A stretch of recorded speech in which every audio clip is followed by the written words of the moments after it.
I am so excited about this.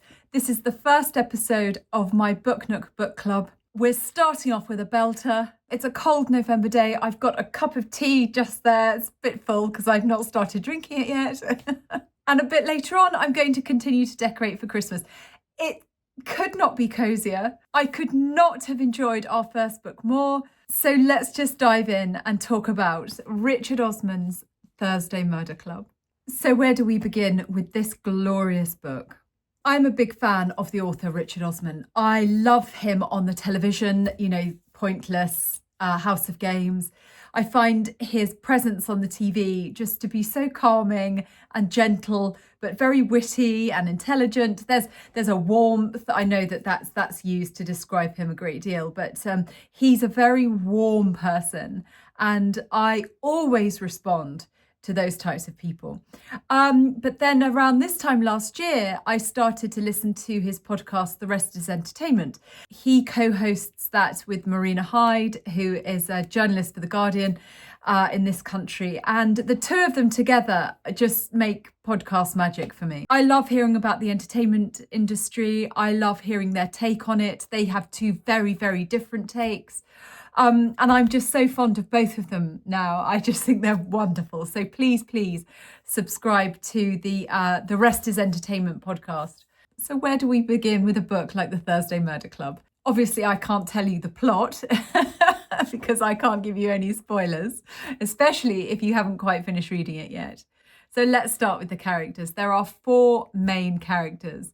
They are pensioners living in a retirement village in the Garden of England, which is the county of Kent. So you've immediately got this rather gentle scene of pensioners living out their final years in the beautiful county of Kent, in the English countryside. I mean, that's appealing in itself. But of course, there's something different about these four characters, who are Elizabeth, Joyce, Ron, and Ibrahim. I loved all four of these characters. Yes, they're archetypal characters. I just felt that Richard wrote them so well. You immediately knew who they were. You immediately knew the type of people that you were dealing with. But you immediately wanted to be in their company also. I think I know every single one of them, or a type. I know an Elizabeth. I know a Joyce. And I love that sense of familiarity when I'm reading a book, especially one like this. These four wonderful pensioners get together every Thursday and try and solve murders. It reminds me a little bit of Only Murders in the Building, which again, I love. I love anything cozy. I sometimes think that when the world can seem quite hard and difficult and dangerous and intense, I tend to be drawn to coziness, which is why I try and put that out into the world in my content, because it's like a foil for what could potentially be real life. So I guess it's just association. And sometimes I think that's a good thing. But they get together to solve sort of historical murders. And then a murder happens on their doorstep. And that's what really drives the plot forward, how they're going to solve this murder that's happened right in front of them almost. So the book, as you can see, is an average length for a work of fiction. But the chapters are very, very short. I really liked this. I think it's a great device to use when you maybe know that your reader might be incredibly busy or reading on the go, because you can literally, I could, and I did, read one or two chapters before running out for the school run, or perhaps one or two chapters before falling asleep at night. And I think not only did that keep me interested in this, but it kept me coming back. So I liked it. Say with another, I'll just go back to Little Life. I'm not comparing the two books at all. That was different. I mean, you got sucked into, that was in parts, that was in whole chunks. This isn't like that. And I just think that the pacing of this is really good. It moves really quickly. You're always jumping from character to character. I know that that's been criticised, but I liked it. I found that there was a busyness, an urgency, an energy, a vibrancy to the book that I really enjoyed. It didn't feel like it was paced as if it was written about for pensioners.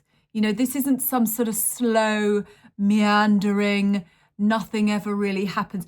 It's not. They're vibrant. The story is vibrant. The plot is vibrant. The writing is vibrant. There are a ton of secondary characters that you will also get to know. And you do sometimes have to refer back to who it is that we're talking about. For me, it gave the book a sense of community, which is what I think Richard Osman may have been trying to convey, that this is a community that is experiencing a murder.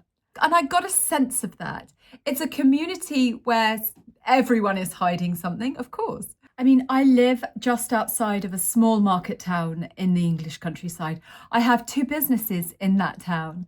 So I know these people, I know these communities and how they talk and how they act and how they behave and how they're run and the types of characters that you get in them.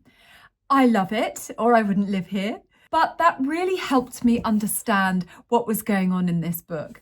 I don't think you have to live in that kind of environment, but what I did find myself doing was recognizing people that I know in my own life. And I'd be interested to see whether or not you experience the same. Because I think the characters in this book are universal, but also, and I really do want to touch on this, I believe that there's a power in coziness. I think it's very restorative. I believe that there's a power in gentleness. Again, I think it's restorative. I think it's healing. And I think that there's great power not only in sitting down with a cup of tea and reading a good book.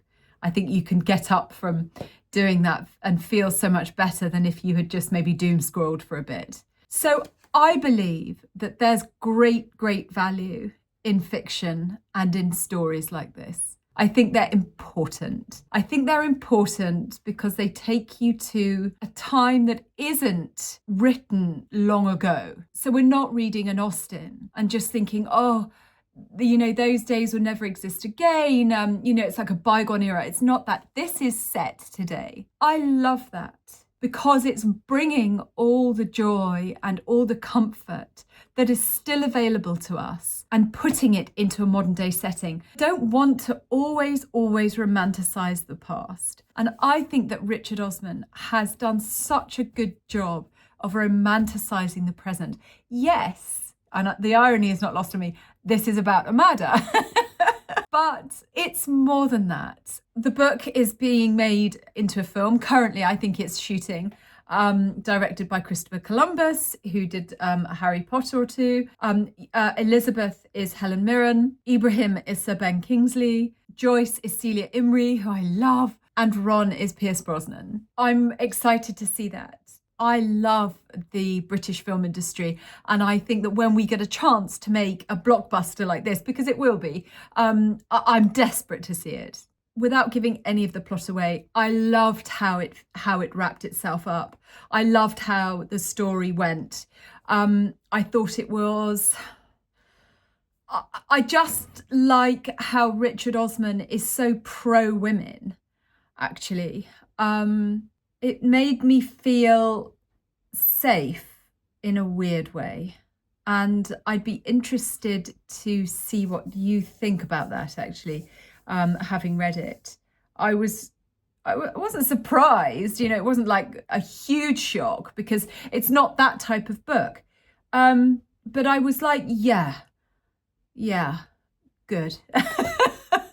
So I would thoroughly recommend this book if you want a cozy autumn/winter book. Put it on your Christmas list. And get somebody to buy it and start reading it in between Christmas and New Year, betwixtmas. You'll love it. Those long days, or short days, but those days where you've not really got anything on, when it gets dark at 3:30 and, all the festivities are sort of over, but it's too chilly outside to do anything. Get a cup of tea, get a blanket, light the fire, light some candles, and curl up with the Thursday Murder Club. I'm not going to rate it. I'm not going to rate anybody's book. I would just recommend that you read it. I loved it. I loved it for the warm fuzzies, like I've said. I think books like this and shows like Only Murders in the Building are important. because it can be quite intense out there in the world. And I like that level of escapism. So now it's over to you. I would love to hear your thoughts on this book. This is my first episode of this Book Nook Book Club. I think that once I've had feedback from you, we'll be able to discuss the books. And maybe we'll have to revisit this one because I don't know whether I've done a very good job rounding this up. I've never done this before. I was not wanting to give any of the plot away, but just tell you what I liked about it and what it made me feel and how it made me feel. So I hope I've conveyed my feelings about the book. But I would love to hear what your thoughts are and just to discuss it in the comments. I don't know what our next book should be. I'd love to also have any suggestions from you guys as well. I'll find one very, very soon and put it on the regular blog. But for now, if you haven't finished it, then do finish it. You'll love it. If you haven't started it, then start it. I'll leave a link below so that you can buy it if you haven't yet already bought it. If you didn't like it, then I'd love to hear that also. But for now, thank you for joining me with the first episode of Cherry's Book Nook Book Club, and I'll see you again soon.